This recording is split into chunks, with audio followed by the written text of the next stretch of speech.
ഇന്ന് റൈസൊക്കെ വെച്ച് അടിച്ചു പൊളിക്കാമെന്ന് വിചാരിച്ചപ്പോഴാണ് പെട്ടെന്ന് വിളി വന്നു, മണർകാട് പള്ളിയിൽ പോകാമെന്നും പറഞ്ഞ്.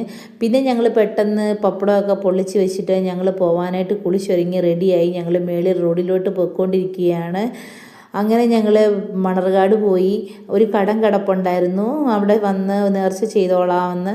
അങ്ങനെ ഞങ്ങൾ മണർകാട് എത്തി. നേർച്ചയൊക്കെ ചെയ്യാനായിട്ട് ആദ്യമേ കുളത്തിലിറങ്ങാമെന്ന് വിചാരിച്ചു. കുളത്തിലിറങ്ങാനായിട്ട് ചെന്നപ്പോഴാണ് അവിടെ കുളം അടച്ചിട്ടേക്കുന്നത് കണ്ടത്. ഈ മഴയുടെ കൂടുതൽ കൊണ്ട്, വെള്ളം ആയതുകൊണ്ടായിരിക്കാം കുളത്തിലിറങ്ങാനൊന്നും പറ്റത്തില്ല. ഈ മണർകാട് പള്ളിയിൽ വരുന്നത് മാതാവിൻ്റെ ഒരു സാന്നിധ്യം വളരെയേറെ അനുഭവപ്പെടുന്നുണ്ട്. കാരണം നമുക്ക് നന്നായിട്ട് അറിയാൻ പറ്റും. ഭയങ്കര അച്ചട്ടാണ്. വർഷങ്ങളായിട്ട് നമ്മൾ അവിടുത്തെ നോയമ്പുകളും കാര്യങ്ങളും അതുപോലെ എടുത്ത് പിന്നെ വ്രതമൊക്കെ അനുഷ്ഠിച്ച് നമ്മളതുപോലെ നമ്മൾ പറയുന്നതെല്ലാം നമുക്ക് പക്ക. നമ്മൾ ആ നേർച്ച എടുത്തിട്ടുണ്ടെങ്കിൽ, നോയമ്പ് എടുത്തിട്ടുണ്ടെങ്കിൽ നമുക്കത് പക്കയായിരിക്കും. എനിക്ക് പ്രത്യേകിച്ച് മണർകാടും നമ്മുടെ കൃപാസനവും അച്ചട്ടുള്ള കാര്യമാണ്. ഇനിയും കൃപാസനത്തിലൂടെ ഒരു ദിവസം പോകണം. അപ്പോൾ ഇനി നമ്മൾ ഇവിടുത്തെ ആദ്യമേ അങ്ങ് ചെയ്യാമല്ലോ എന്ന് വിചാരിച്ചു. അങ്ങനെ ഇന്ന് ഞങ്ങൾ മണർകാടെത്തി ഞങ്ങളുടെ നേർച്ചകളെല്ലാം ചെയ്തു. ആ കുരിശിൻ്റെ മുന്നിൽ നിൽക്കുമ്പോഴത്തേനൊരു ഭയങ്കര ഒരു എന്താ പറയുന്ന ഒരു നമുക്കൊരു ഫീല് തന്നെയാണ്.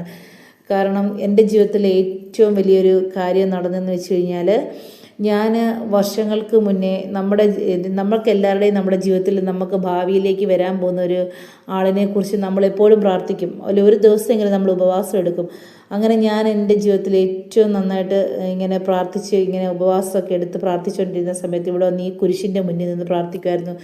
അന്നേരം എനിക്ക് ജിസൻ ചേട്ടനെ അറിയാം, നല്ല സ്വഭാവമാണ്, എനിക്ക് നേരത്തെ തൊട്ടേ അറിയാവുന്ന ഒരു വ്യക്തിയാണ്. പക്ഷേ ഞങ്ങൾ ഒരിക്കലും പ്രേമിച്ചതോ ഒന്നുമല്ല.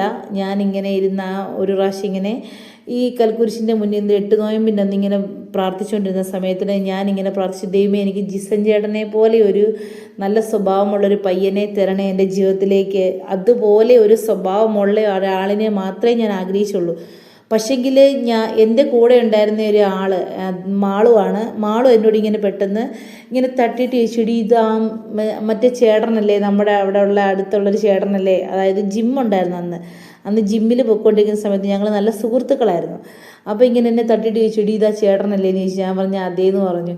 അപ്പോൾ ഞാനിങ്ങനെ കണ്ണ് തുറന്ന് നോക്കുമ്പോൾ ഞാനിങ്ങനെ ജിസൻ ചേട്ടൻ എൻ്റെ മുന്നിൽ ഇങ്ങനെ നിൽക്കുന്നതാണ് കാണുന്നത്. അതെനിക്കും അറിയാം, എൻ്റെ മാതാവിനും അറിയാം. പക്ഷേ ഞാൻ അന്ന് മാതാവിനോട് പ്രാർത്ഥിച്ചത് എനിക്ക് ജിസൻ ചേട്ടനെ പോലെ സ്വഭാവമുള്ളൊരു നല്ല പയ്യനെ തരണമെന്നാണ് പ്രാർത്ഥിച്ചത്. പക്ഷേ എൻ്റെ ജീവിതത്തിൽ ദൈവം എനിക്ക് ജിസൻ ചേട്ടനെ തന്നെ തന്നു. എന്തോ ദൈവത്തിൻ്റെ കൃപ, ദൈവം അങ്ങനെ നമുക്ക് സാധിച്ചു തന്നു. അതുകൊണ്ട് ഭയങ്കര വിശ്വാസമാണ് മണർകാട് എന്ന് പറയുന്നത്. എൻ്റെ കുഞ്ഞാണ് നീന്തി പോകുന്നത് കണ്ടത്. അവൾക്ക് എന്നെ പോലെ ഭയങ്കര വിശ്വാസമാണ്. അവൾ അവിടെ പള്ളിയുടെ